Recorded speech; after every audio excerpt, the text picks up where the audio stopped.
Great to be back. So the first time I was up here, September 2015, I asked how many people knew blockchain.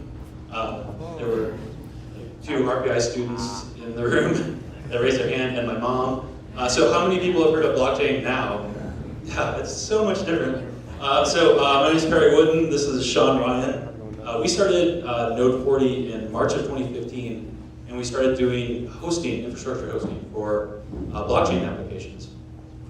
And it was great. We're living the cryptocurrency lifestyle. People were paying us in digital currencies. And near the end of 2015, Sean and I both had this moment where we looked at each other and said, tax season is coming. How are we going to pay our taxes? So this was cryptocurrency's brand new. How do you calculate what your tax liability is? So we went to an accountant, asked some questions, didn't get real clear answers, but we kind of had an understanding of what we needed to do next. So Sean went back, he produced really a proof of concept that allowed us to figure out how to pay our taxes. This was the end of 2015, going into the 2016 tax season. As soon as we did that, so we're doing infrastructure hosting for blockchain applications. As soon as we did that, we realized this is something everybody in the world is going to need. Everybody who's going to be interacting with cryptocurrency, blockchains, they're all going to need a way to be able to figure out what the tax liability is. So we spent most of 2016 developing this product to figure out gains and losses, because if you don't know, cryptocurrency is considered property by the IRS. So every single transaction that you have has a capital gain or loss. And it's nearly impossible to calculate this on like an Excel spreadsheet. So you have to build software to do it. So it was through 2015, Sean and I were doing infrastructure hosting, transition to blockchain accounting, keeping the infrastructure hosting going, and we were doing this all on our own. So we come to Startup Tech Valley to ask for help since the end of September 2015. And Sean's going to talk about how all of that happened, but I'm going to fast forward. Through 2016, building out the product, we knew that it couldn't just be the two of us anymore. So, we had money coming in to support the business, but not money to support us. So we decided to sacrifice even more, hire our first full-time developer who started in January of 2017. Very grateful to that first full-time developer. He took a 60% pay cut to come work for us. Showed a lot of faith in what we were doing. And then we were able to build out that application, and people started filing their taxes with our software. So we knew we had something at that point and started building out. We hired somebody to help take some of the pressure off me, because Sean and I were both engineers. We built the product, we were maintaining the product, but we knew to grow the company we would have to step back, because that's what all of you were telling us. We would have to step back and let other people start doing this. So we started hiring through 2017. We started getting some name recognition. By the end of 2017, the cryptocurrency market was going absolutely crazy. People knew who we were. By the end of the year, we had multiple acquisition offers. And then in 2018, so this year, we really exploded. We went from 2 people to start it, a third in 2017, a fourth in 2017, and now we're up to 20 people.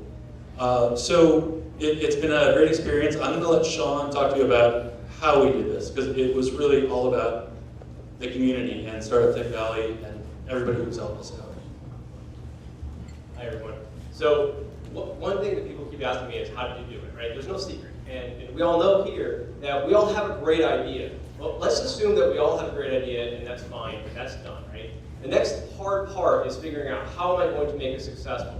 And what we realized that Perry and I, as engineers, we were not like savvy businessmen.